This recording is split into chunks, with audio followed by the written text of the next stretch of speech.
welcome to the Department of Politics, everyone. As Simon says, my name's Fliss and I'm one of the lecturers in the department. And as Simon also mentioned, I've got quite a long history going back to the 1990s with the department. I was an undergraduate here and I did my postgraduate study here as well. And I really wanted to come back as a lecturer because I love being here so much. So in many respects, you're not going to get the most impartial presentation off me today, but I really hope that I can convey what a wonderful place it is to study and be a member of our department. So we're going to cover several areas of student life on the presentation today. We're going to think about what it's like to be in the department, excuse me, in terms of the courses that you take, the modules that you study and so on. We're then going to think about some of the more broader transferable skills that you might be able to get out of your degree and the opportunities that there are to to study abroad and work as part of your degree. And then finally, we'll focus on what it's like to actually be a student in Sheffield in terms of what student life is like, where you may live, and some of the financial support that's on offer. So first of all, just quickly to introduce the admissions team, there's three of us. Steve's not with us today, he'll be around for tea and coffee later. I'm co-director of undergraduate studies, and Katie, as you know, who wouldn't allow us to put a photo up, but I've made her stand with me. Hello, Katie. Right, you can go now. It's our undergraduate admissions secretary, so that's us. Okay, several things you need to know about how to make a decision about where to study. All universities are rated, and all departments are rated in three key ways. And that's the quality of the teaching provision that they offer, satisfaction of the students, and the quality of the research that they offer. And these three numbers will give you a really clear picture of what a department looks like. Okay, so I did say I was going to be quite partial in my presentation, but these are facts, and I think these really speak for themselves. In our last review of the quality of the teaching provision that we offer, we scored full marks. We are the top politics department in terms of the teaching provision that we offer. This is reflected in the NSS student survey information that all third years fill in at the end of their degree, which then feeds into the KISS data, with which I'm sure you're familiar. 95% of our students are satisfied with the teaching provision that we offer, and 95% of students are satisfied with the overall quality of the course. Now, what this also means is that we're the top ranked politics department in all of the Russell Group of universities. So if you're not familiar with the Russell Group, it's kind of like the Premier League for universities, and we're top rank amongst that elite. So we're best of the best in terms of student satisfaction. But universities are all also engaged, when we're not busy teaching, in research. And what this might mean in politics, let me give you an example. So as a student, you're here sort of 22, 30 weeks of the year. Unfortunately, as members of academic staff, we don't get the same holidays as all of you guys. It'd be lovely if we did, I'd really enjoy that. When you're not here, we're all busy engaged in research. Now, I work in British politics and I'm really interested in how government functions, how it relates to Parliament, how it relates to the electorate and so on. So some of the research that I'm doing is looking at how the coalition has affected the constitution of the United Kingdom. So this Easter, I'm going to be going to a conference and presenting some research. I'm going to be going and speaking to MPs, to ministers past and present, and interviewing them. So I'm engaged in live political research. So as a department, we're all rated across the country on the quality of the research that we offer. And the Department of Politics at the University of Sheffield is ranked joint top of all politics departments in the country. So it's kind of like an Ofsted table, but for research. So we came top, and 75% of our research that we conduct is ranked as world leading and internationally excellent. So I keep comparing this to like league tables and being in the Premier League and so on, but really the facts speak for themselves. You can see probably a bit more on the screens around you. We're joint top. So what that means is, in terms of research, we're better than Oxford, we're better than Cambridge, we're better than LSE. We came out top. Now you're probably thinking, okay, as an undergraduate, what does this mean for me?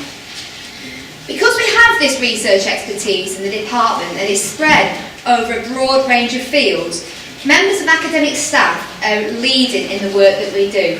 And as a department, we have 30 full-time specialists who work in a wide range of disciplines as diverse as international relations, political theory, security studies, and British politics. Now, we're a nice sized department. We're not one of the biggest, but we're certainly not the smallest. But what we offer is a diverse provision. We're interested in a wide, diverse range of areas of politics. And our staff have published widely in the fields in which they specialise. So there's just a few of the recent books that members of the staff have written there. So we've got books on neoliberal Africa, on the political economy, on Britain and the EU, on animal rights, so huge diverse range of research expertise in the department. And Simon mentioned that we're engaged with what we call research-led teaching. So what we always try and do is combine our research expertise with our teaching. So all of our teaching reflects and is informed by the work that we're doing. So we really are committed to high-level, top cutting-edge teaching. And this is demonstrable in a range of ways. Our staff not only have written research monographs like you previously saw, or journal articles, but we're also involved in writing leading reference books and textbooks. And there's just a few of them there to show you again. My personal favourite is Introduction to Animals and Political Theory, which is on the top right, mainly because I like the cover, because it's got cute little owls. And when I said to Alistair, who wrote this, that I'd be using this, he said I've got to push the book, so I'm trying to push it with its cute cover. And he was talking to someone about this book the other day, and he's going, oh yeah, I've written this book, and the person was like, yeah, it's brilliant, I really enjoyed it, and he felt really good about himself. And the person went, I really like the cover, and in particular, I wanted to know if I could buy the pattern, because it would make lovely wallpaper for my daughter's nursery. So it's a lovely pattern, it's a lovely book, and I'm sure the contents are equally as inspiring.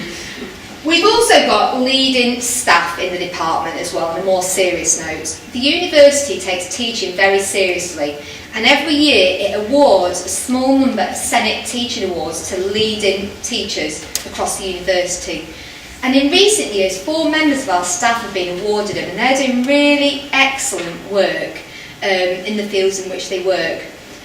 And we've also got Professor Ian Bache in the department, and he's actually the university's Director of Learning and Teaching, specialising in internationalisation, which means that as a department we're really committed to not only thinking of our student body in terms of being part of the Department of Politics Sheffield, but also as part of being a global academic community and being, outwardly facing and engaging with the international jobs market and academic community.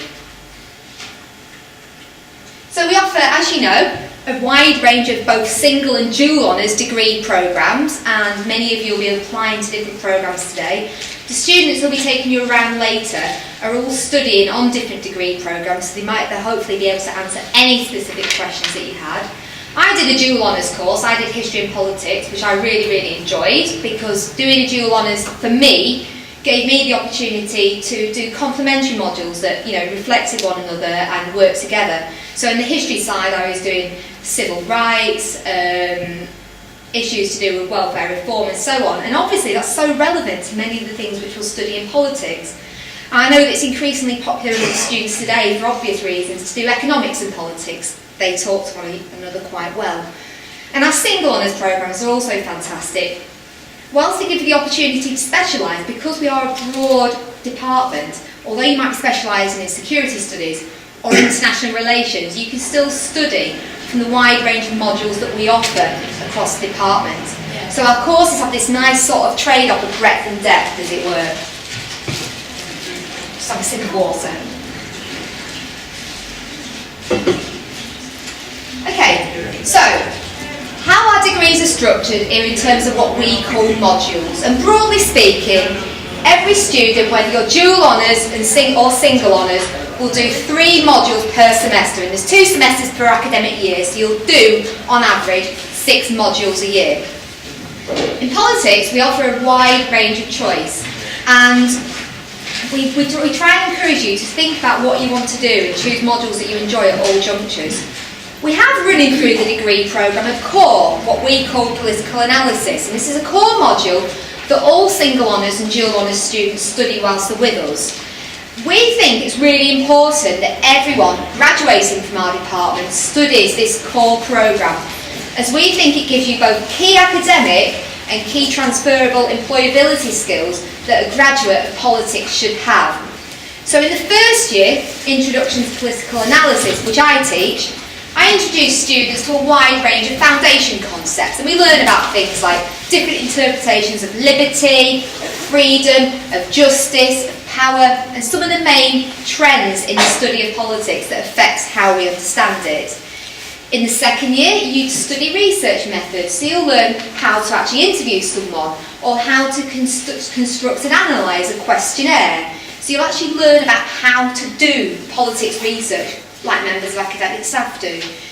And in the third year, we take these two modules together and apply them in a more detailed, more specialist way to consider some of the more advanced and sophisticated ideas, themes, discourses that shape how we understand politics. So when you graduate, you've got this really good skills base that will set you apart from actually any other politics students. I've done some research on this, and I don't think that many universities offer this important core. And we've worked it up in conjunction with employers, so we do know it's what employers and also postgraduate study providers want.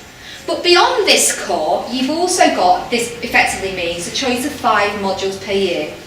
So as you can see, it's a wide range of modules at level 1 and level 2. The important thing to know about how we structure our modules is we don't have what's called prerequisites. So say, for example, you're doing a degree in politics, and at the end of your first year, you're really interested because something's happened globally in security studies.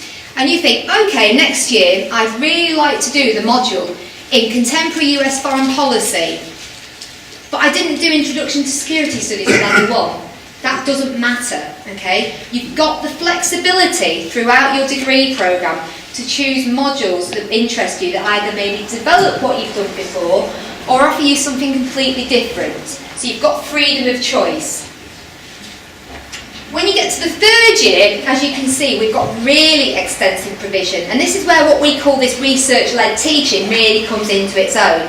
All members of academic staff in the department lead one specialist module, and that's directly related to the research that they're doing.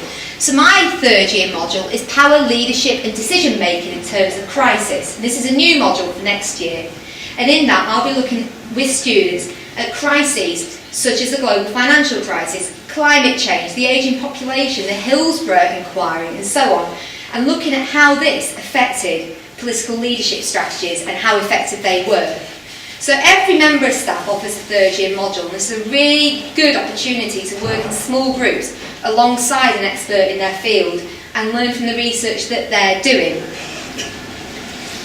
We also have as well a third year a dissertation, which is a double weighted piece of work, so it's worth 40 credits, the equivalent of 2 modules. And the dissertation is an opportunity for all students to undertake a sustained piece of research in a field that interests them. And our students do dissertations in such a diverse range of subjects. I mean, this year alone, I'm supervising dissertations that are looking at what's an MP worth, how much should they be paid, looking at the Coalition's educational reform programme. I'm doing one about the effect of Conservative leadership on its electoral success, and that's just what I'm doing.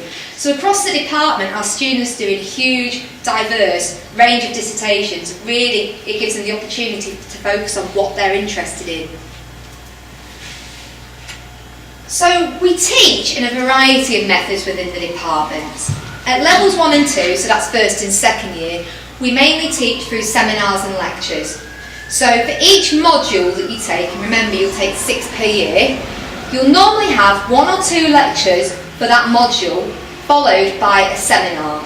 Now, the purpose of a lecture is kind of like this, where someone like me stands at the front for an hour, shouts loudly, hopes everyone's listening and is awake, and the purpose of a lecture is really to offer an introduction to the main subjects, the main themes, the main ideas that we'll be studying for that particular week. So it'll flag up key readings, it'll flag up key ideas, it'll give you important information. And then in between the lecture and the seminar, you as a student, as an independent learner, go away and do your own further work in a very structured way. So we might provide you with a short essay task, or some core readings, or some core answers that you need to answer for a seminar. So you do this independent work, and then we get back together in a seminar where we think in more detail in smaller groups, say between 8 and 12 students, of some of the questions that we set up for that week. So we might work through some of the readings and have a debate around certain political ideas and whether we agree with them. It's also an opportunity for students to ask any questions of academic staff and have clarity around what they're doing. So that's how we tend to teach at levels 1 and 2. At level 3, the majority of the modules that we take are all seminar-led.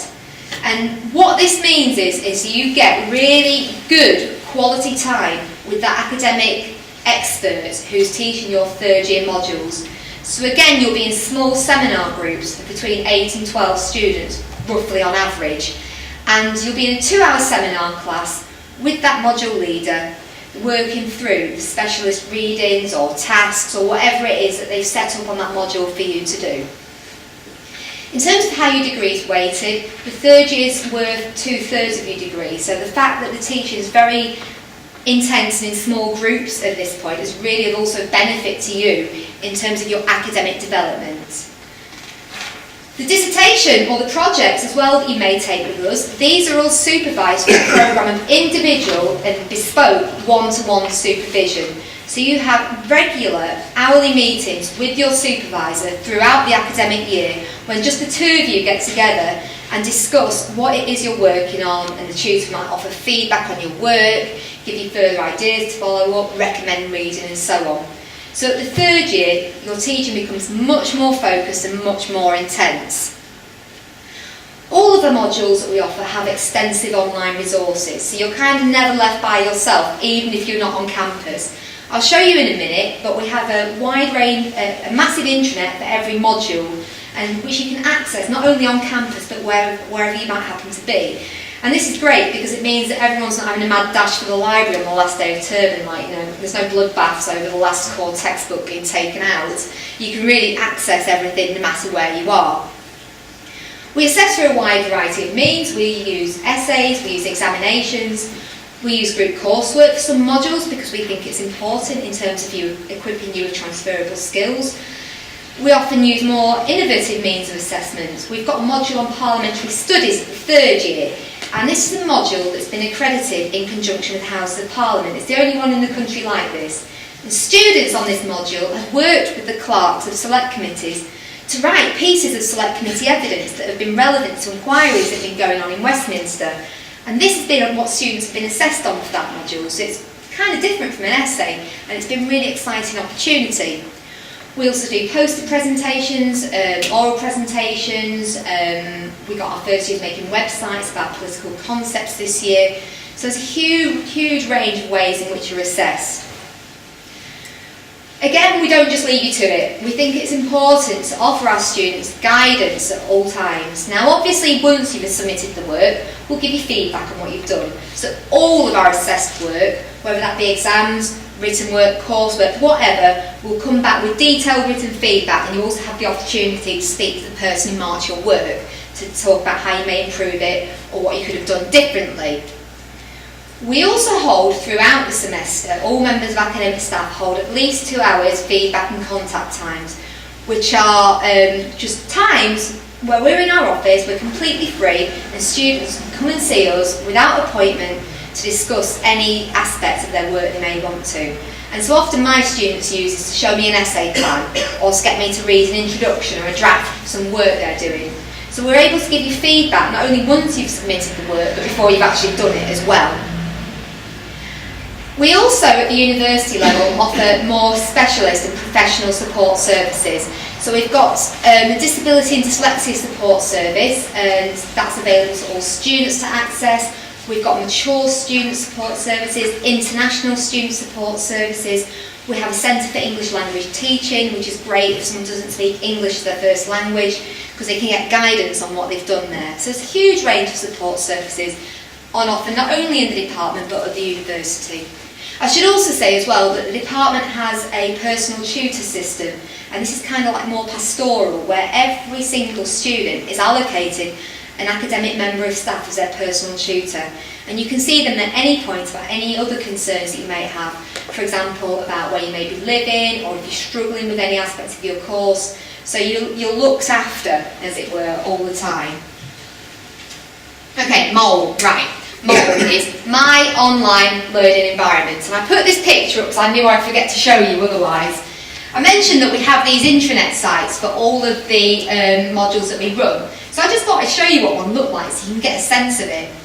So everyone has this area called MOL they log on to, and for each module you have an intranet site like this. And as you can see here, we've got all the lecture and seminar materials there. So there's all the lecture presentations in that folder. All the lectures that I ran for this module were recorded as podcasts so you can listen to them afterwards. All the seminar materials are there. You can also access all the core, this better works, all the core and recommended reading through this intranet site as well. And the important thing, as I say, is this isn't just something that's available whilst you're on campus, but that you can access any time, day or night, anywhere in the world, so it's a great resource. More broadly, we have a really good library provision across the university. The library has invested heavily in the past few years. It's very different from when I was an undergraduate, and we were based over near the Arts Tower, and there was literally 3 photocopiers and a small room of computers to do a student body of around 10,000. So it's very different. When you came in by the roundabout, you probably saw this green copper-clad building. That's the Information Commons, and that's a specific library resource that's been dedicated for undergraduate use. So not only does it hold 100,000 books, journals and other volumes, but it's got a huge range of study spaces, PCs, bookable meeting rooms that all students can use. So it's a really important student resource. It's also open 24 hours a day, 7 days a year, 365 days a year. And it's genuinely used for all that time. I was kind of thinking, yeah, like people are going to use it on Christmas Day, for example. And I happened to drive past on New Year's Day because I live locally, and it was being used by students. So a lot of students do choose to stay in Sheffield, particularly from overseas. So the fact that this is open means that all students have always got access to study space, books and so on. I've kind of heard a rumour as well that some undergraduates use it to go to the toilet after they've been out of town at night because it's on their way back from the pubs to the halls of residence, but I just think that's a rumour. It's an urban myth, they don't really do that. So as I say, there's 100,000 volumes in this library, but across the campus we've got a further 4 specialist libraries that again as a student you've got access to. And I think with the 4 libraries, with all the electronic holdings that we offer, there's around 1 million books. So I think if you need it, we've got it. But if we haven't, we also run a free minibus trip to the Boston Spa branch of the British Library in Wetherby. So you can go there as well for free, have a day trip to Wetherby, see where all the Leeds United football players live and get some books. So we've pretty much got it, I think, is the message for that slide. Okay. As I mentioned, we really focus on employability throughout the time you're with us. Many of you will be booked onto the degree of employment experience taught later, but briefly, the option exists for all students to take your degree and in between the 2nd and 3rd year, do an additional year working with a relevant organisation or government department, local government agency and so on. And this is an extra year's work experience that you do at that point, and it's a really good opportunity for you to build up your CV and gain work experience. The interesting thing to know about the degree of employment experience is for that year you also pay substantially reduced tuition fees. I think this year they were around £1,500, so it's a huge difference, okay, in terms of tuition fees, and that's open to any student. Regardless whether you do that or not, as students of the Department of Politics, we do a wide range of things to make sure that you're equipped with the best possible skills when you leave us. So we integrate employability skills through the means of how we assess you, which is why we think group work is important for some modules. You also leave with transferable skills through the other assessments that you do in terms of analysing data, constructing arguments, writing reports and so on. We also offer an option, again, that's available to all students, and that's to do a work-based dissertation in your 3rd year. So you still do a dissertation, but what you study is something that's been identified as a need or a problem by an external organisation. And the work that you do directly feeds into what that organisation may be doing. So at the moment, I'm supervising a student in his 3rd year who's working with a housing association in Stockport, and they're really interested to understand about how the changes to the welfare that are being proposed will affect their tenants. So he's doing a piece of work that's analysing the impact that some of these changes might have. So it's not only a really interesting academic piece of work, but it's going to have an impact on that organisation's policy once he finishes. So we've got students doing a wide range of work-based dissertations like that. We've also got a study abroad option, and I'll talk about that in a minute, and again there'll be information in your packs. And I think the important thing to note is that we're highly rated in terms of personal development, and our students go on to do really interesting jobs or further study within 6 months of graduating. So the study abroad thing, there's two main things that students can take. You can either go on the Erasmus Mundus programme, and that's where you go and study in one of our European partner universities, or you can study abroad, so beyond the EU, we've got 6 partner universities across the world. Study abroad options can either be for a year or a semester, depending what programme you go on to, and they take place during your second year. So it's not an additional year, it's in the place of your second year. Now the study abroad programme, if you're interested in that, it's not something you need to commit to now. You decide you want to go on it once you've joined us and you begin the application process during your first year. On both programmes, again, during that second year you'll pay reduced fees, and you won't pay fees to the partner university to which you go. And again, I think the fees this year, they're up on there, they were just over £1,300 a year for that year you studied abroad. There's two things that are worth noting.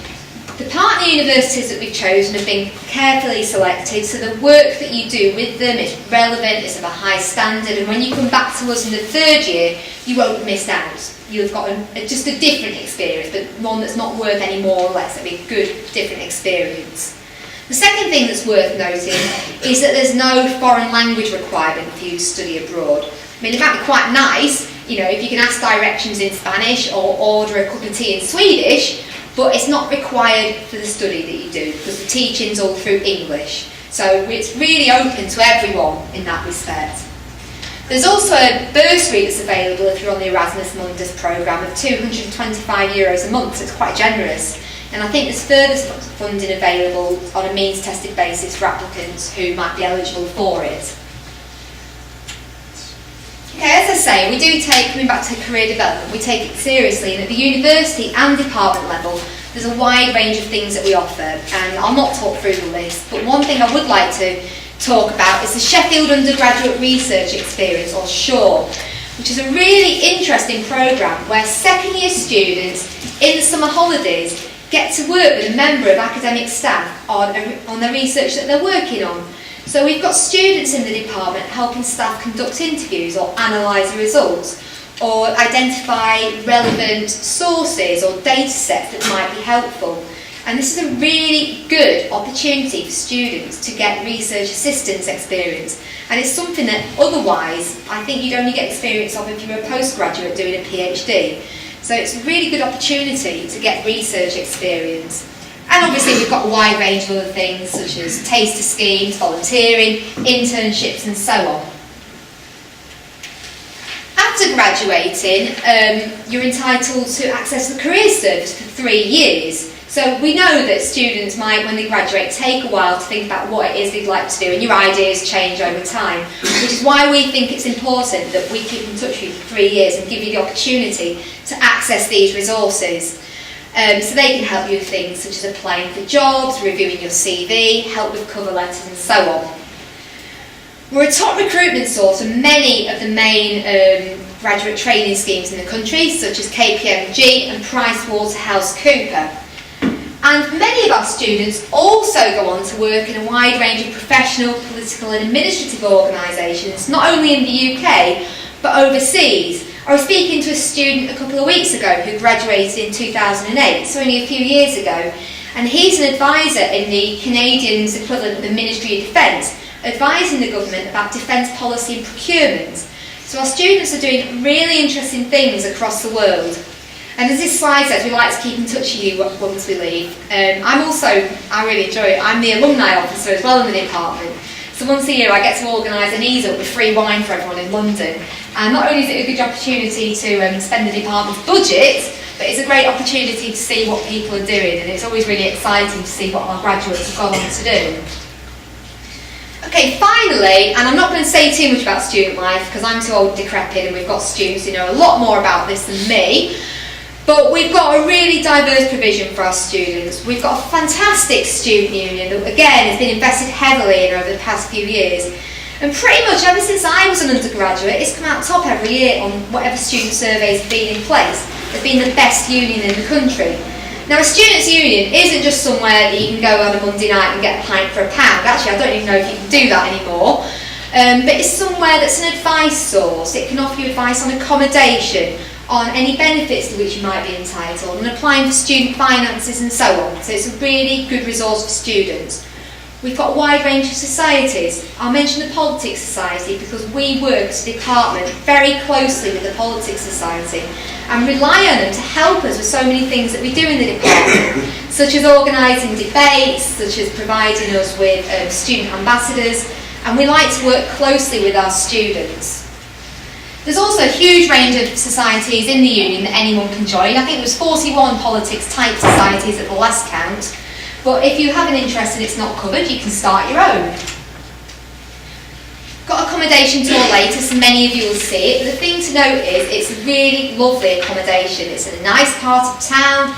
It's a 25-minute walk away from here, even closer to the department. And it's in a really safe, green, leafy suburb. It's that nice. I still live in the vicinity. I'm not going to say where because I'll get stalked. But it's really lovely. It's really, really lovely accommodation. It's all purpose-built, it's all new, and it's in this sort of village setup. There's flexible provision, there's something to suit everyone. If you want to know more detail about the accommodation, look at the website. You can also do a virtual tour. Clicky mouse one, it's really good. But, oh yeah, so it's really close. As you can see, the Department of Politics is close to the main two student villages. It's about a 15-minute walk downhill and about a 25 slow walk back up the hill. If you don't get used to the hills, there's a bus service though, and it's 60p and frequent, but you do get used to them. But we're a really nice, compact city centre campus, so it's kind of the best of both. You're not isolated away from the city, but you're still kind of in campus, as it were. And we're cheap. Okay? Sheffield is around 25% cheaper for accommodation and living costs than being in London, which is absolute fortune over the course of a 3-year degree. On average, we're 10% cheaper than the rest of the UK. That's just some approximate figures there to give you an indication. The important thing to note is, though, that regardless of what halls you go into, the university's got a tariff that's agreed. So what I'm showing you here is the actual cost. I'm not picking from the lowest figure. This is the actual cost of this type of room, regardless of what development you go into. Okay, in terms of financial support, as you'll know, there's a wide range of means-tested bursaries and fee waivers that are available. And what you can apply for will obviously depend on your own individual circumstances. But please do look at the website and ask any questions that you might have about that. But one thing I do want to draw attention to is we've got 3 scholarship programmes, and it's the 13th of March today, and the deadline's actually looming for these. These are in addition to any grant or bursary that you might receive, and they're awarded on an academic success basis. There's 3 scholarships, and details are in your bag, so you can have a look at these later. There's a City Scholarship Scheme, and this is eligible to anyone who lives in the Sheffield City region. Okay, if you're unsure as to whether you live in the Sheffield City region, have a look at the website. It sets out exactly what that constitutes. And that gives you support depending on where you live and the grades that you achieve. There's also 2 other schemes that are open to all home students regardless of where you live. And these are the Global Scholars Scheme and the Masters Scholars Scheme. Again, you've got to achieve certain results in your A-level. And to be eligible for either of these, you need to select us as your first choice. These are both fantastic opportunities. The Global Scholars Scheme gives students the opportunity to go and study at a summer school overseas during the summer holidays of their first or second year. So we pay the airfare, the accommodation, fees and so on. So this is a really good opportunity to be interested in the politics of New Zealand, for example. The Masters Scholars Scheme is a fantastic opportunity, and if you put us as your first choice, you get the grades and you're awarded this When you come to the end of your degree, you'll have a fee waiver for your MA studies. So your MA tuition will be free if you're awarded that. So that's worth about £6,000 looking ahead. It's a really fantastic opportunity. So the important thing to note about these schemes is the deadline. The deadline's the 18th of March and it's the 13th of March today. So if you are interested, you will need to move quickly on this. Okay, so as I say, it's dependent on your grades. You need to put us as your first choice and you need to apply by the 18th of March. All details are in your packs, but if you have any questions, contact the relevant person on those. And I think I've covered everything. Are there any questions at this point? You will have loads of opportunities throughout the day, but are there any questions about anything that I've covered? Yeah, I've got only a quick one. With the accommodation, yeah. Is that for the first year or for the 3 years in that area where we see that? The university accommodation, we guarantee, I think pretty much all undergraduates are placed in their first year. You can apply to stay in it in the second and third year, but actually most of our students tend to move into private rented accommodation in smaller groups, but it's in the same area, so it kind of everyone stays in that area. So I'll point out where it is actually later on when we have the parents talk, because you can see it out the window. Okay, well what I'm going to do now is, can we... So, do you have an opportunity to do a language model with the degree? We do, yes. I'll speak to you personally about that because it's a bit complicated to explain. Do you want to grab me at the tea and coffee for that one? Okay. Right, I'll be loads sorry I've had to cut this one short because the student ambassadors are putting their coats on and hurrying me up. Right, now you're going to be going on a campus tour and students will show you everywhere around the university. You also get the opportunity for lunch. With the accommodation tour later, I think there's going to be room for everyone who wants to go, including parents as well. I'll do a quick head count later and make sure that's the case. So our students will come now and divide you into small groups, and we'll see you back at the department in just over an hour.